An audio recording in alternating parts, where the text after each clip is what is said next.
here's my plan. Let that JB Weld liquid harden, and then I have 2 putty sticks of marine grade JB Weld that I'll use to fill and shape. I didn't want that putty up against the spray foam directly because I wanted it to adhere to something, so that has more of a liquid consistency rather than using caulking or 5200 or something to that effect. I'm going to let this liquid JB Weld harden, and then I'll fill, like I said, the gap with the putty stick.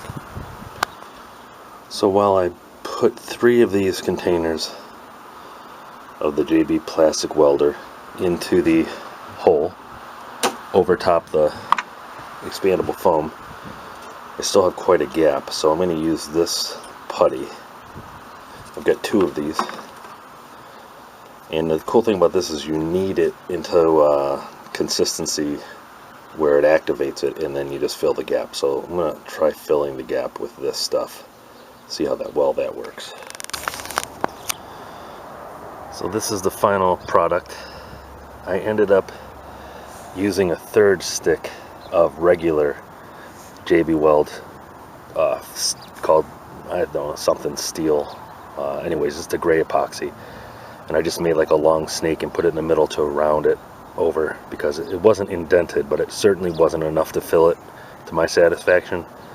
Probably could use 1 more stick, but we're not going for perfection here, just going to try to keep the water out. And that's going to be what I'm going to use to plug that centerboard hole. Now, to finish the sanding and try to get this paint off.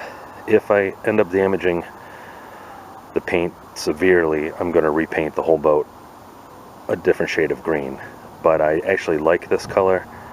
I just don't want to be riding around with like graffiti like sand spray paint on it. So see if I can get this off without damaging the boat too much, and as long as it doesn't look like a floating wreck, we'll see if I can save it.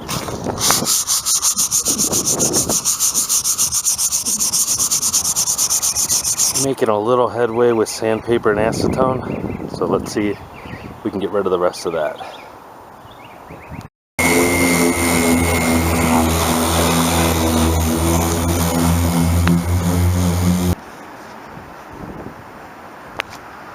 So after all of that work, it turns out there was some fiberglass repair here, which they tried to mask with that ugly green. So I think I'm at the point where it's going to be best just to paint the entire boat over again.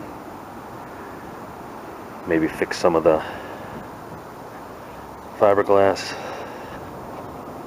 There's a couple of little notches from wear. Just going to put some JB Weld in there.